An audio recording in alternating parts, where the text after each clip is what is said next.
Hey there, I am Gloria. This is Laboom Like, and today I got a little independent sewing haul for you. Let's get into it.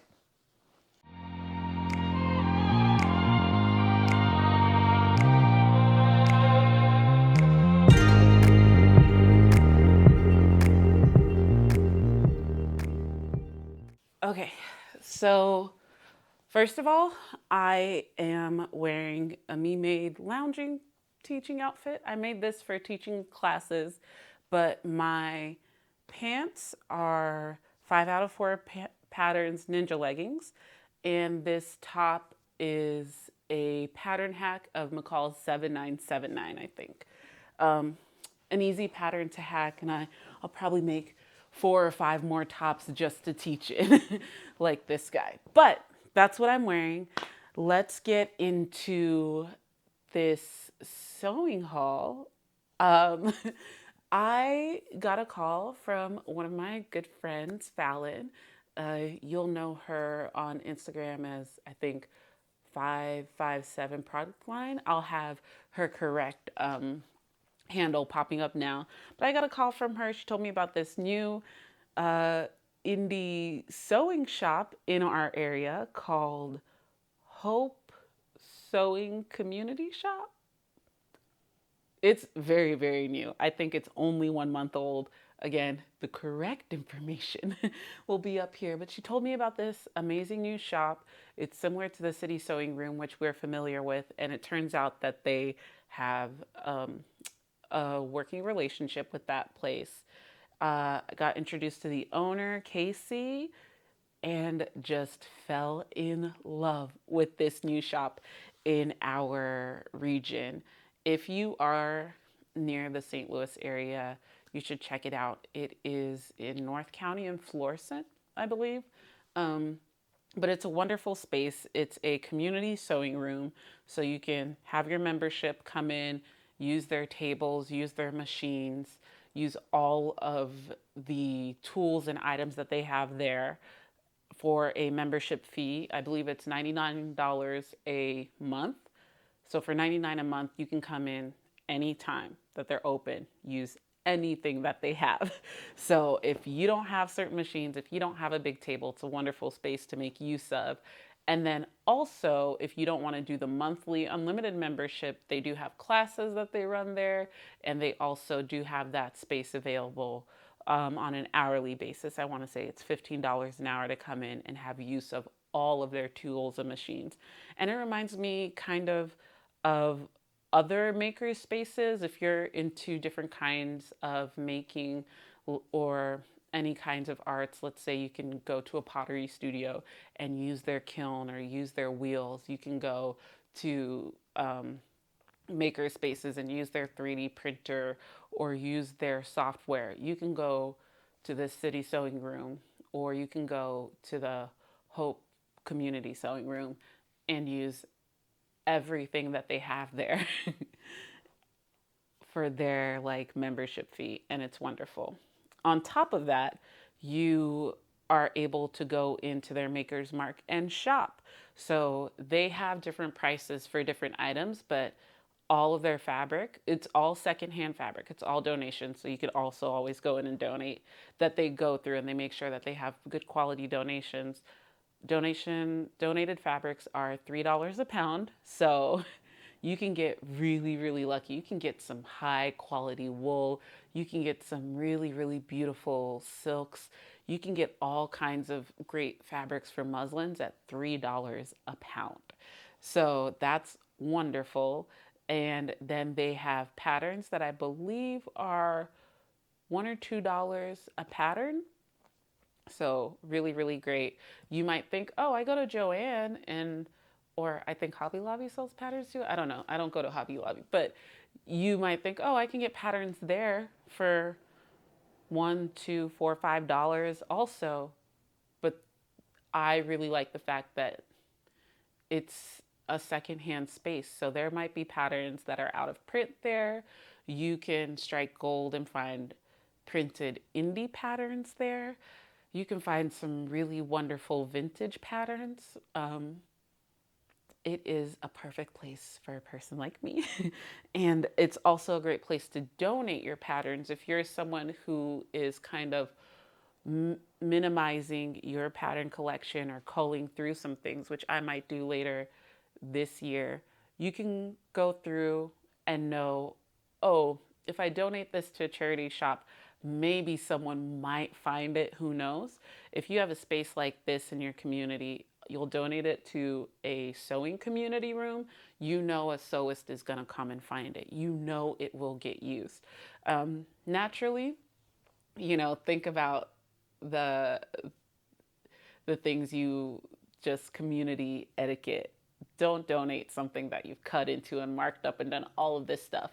Maybe yes, but try to make sure you're donating some stuff that's still in good shape. There are lots of fabrics that get donated that have clearly been used in a project, but there's still a good amount of the fabric to use. There's still at least a yard and a half or so that you can use. Not saying you can't donate scraps as well. I think that they do have quilting stuff in there as well. But yeah, it's a wonderful space. And I think so. I just think it's so wonderful that I have two to choose from now in my region. And I loved meeting the owner and the founder of this space, and hopefully might even be volunteering with them a little bit later. Anywho, that's the background. Without further ado, here are the items that I picked up. Okay, we're getting in tight. So like I said, here are the items. I was trying not to buy too much fabric. I'm gonna start first. I was trying not to buy any fabric, but I just couldn't let a couple of items go. And I figured as long as I go home with fewer items than I brought to donate, it's still a net positive. I still decluttered a little of my fabric stash. And I think I brought 6 or 8 cuts of fabric into them, and I bought 3. So it still works out for me. I have about a yard and a half of this green satiny fabric. I would not be surprised if this truly does contain some silk. It has like a slub to it. If you can see, there's some texture in there, which normally I would love, but I don't want too much texture because what I'm gonna use this fabric for, and maybe I'll only get one out of it, but I wanted to create on my Make 9, I wanna create some more satin and silky pillowcases. So I'll probably combine this with some fabric in my stash to create a couple of silky, satiny pillowcases. So there's that. I got this very lightweight cotton. I only have a yard of it, but this was the first one that made me start looking at the fabric. It is so beautiful. I love how graphic it is. There's something about it that reminds me of mudcloth, even though that's not what this is. I just really love this combo. And I love that it's not quite black and white. It's like a light oatmeal color and black. So don't know what I'm going to make with it yet, but it's going to look good, whatever I do make. And then last but not least, for the fabric, this wanted to come home with me. It is a delightfully obnoxious pattern that I just love. I see this for myself this summer. It is another lightweight cotton that's not too sheer, actually. Has a few fun, bright colors in it without going quite neon. And again, I love that the base of it is black and white, but then it has all of these fun colors that are in a different predictable pattern, but it looks a little bit more chaotic's not the right word, but delightfully chaotic. I like this fabric. I don't quite know what I see for it yet, but I see it for summer. I need to make something this summer out of this fabric, and we'll see. Maybe it'll be one of my wild card space in my Make 9. We'll see. And then I got a few notions before we get into patterns. So first of all, the first thing I saw was this bag of buttons, and maybe I should just like show y'all one of these buttons. But sorry if this sound is weird. I don't know what the microphone picks up. But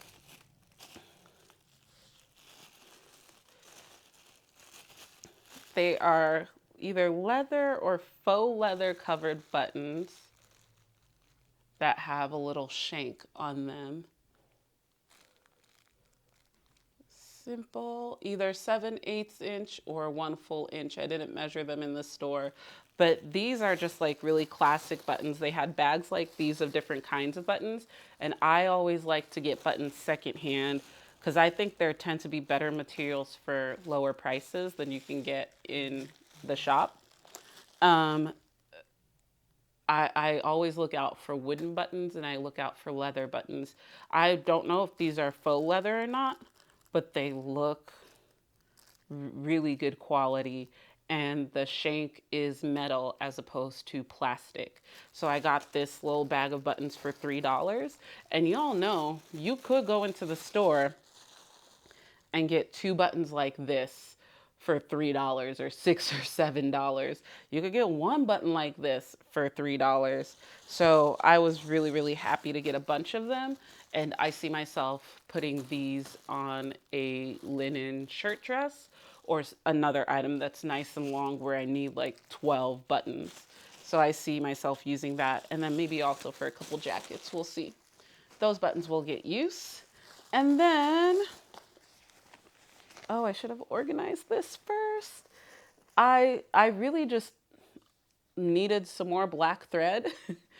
And they have thread spools 2 for $1. So I looked for the quality thread that I really like. I don't love buying thread secondhand, but when something looks more modern, more recent, I will buy it. Old thread will just snap. I don't want thread from the 50s, but I don't mind getting buttons from the 50s. This thread looks like it's not older than me. So hopefully it's still good quality. I needed black thread, but they're 2 for $1. So to get the second one, I found some Gooderman thread in gray that I know I'll also use, like a grayish oatmeal color. So these will get use. I know they're not older than me, so hopefully they won't be snapping or anything and they'll still be good quality. So I got some thread, and now it's time for the patterns, which I will go through quick-ish. First of all, I was just gonna peruse and not get any patterns, and then I realized this store has some indie patterns, and one that has been on my list for a long time is this paper cut patterns. Sapporo coat and jacket. I know it is spring, but this had been on my list, and figuring that I could get it for way less than it costs usually, and it's secondhand. So Paper Cut Patterns already got their money. An indie pattern company was supported, and I still get to get this for super cheap. Makes me so happy. So I got the Sapporo coat and jacket pattern in sizes 1 through 8. So I had to look and check what the sizing is because they didn't have it on the back. So I went through and found out that my size range fits in here. So I got that. And I also got, this is for my Make 9, I got the Paper Cut Patterns Maya Cami and dress. This I think I picked up second because I'm just gonna make this for my Make 9 nightgown. I think it's gonna be perfect for that. And if it's not, I didn't spend too much money on it. So I get to try out Paper Cut Patterns with that. After that, Fallon picked up a pattern, was like, this looks like something you'd be interested in. And she was not wrong. This is called the Athena blouse. I do not know who this is. This is Clothing Designs by La Fred. This was from 2001. It looks very 80s. I don't understand who this is, but I really loved, hopefully I'm popping up pictures right here. I really love the way the arm side is, and I figured let me try that out. After that, I picked up Vintage Simplicity 7018. Yes, for the Obi belts, which are simple to make, but you know I love a vintage pattern. So I got it for the Obi belt and for the shoulder bag. I think this, I just love the pattern. There were two of these, so Fallon actually got one too. I think it's nice to have this simple pattern, and I like a vintage pattern. This is a 1975. And the 70s, I really like some 70s patterns. And then last but not least, I picked up Simplicity 1283, a Mimi G pattern that I'm not sure whether or not it's out of print, but I know it's not easy to find in drawers. And although most of these pieces I figured I had in my stash, the pants in here, view C, are some knit boot cut-ish, almost bell-bottomy pants that I was like, yes, worth it to me. I want to pick this up. I think this will be great. So that's everything that I picked up. That's my trip to a new indie sewing shop. I hope you enjoyed all of that. Let me know what you think down in the comments. Thank you for spending some time with me, and peace, y'all.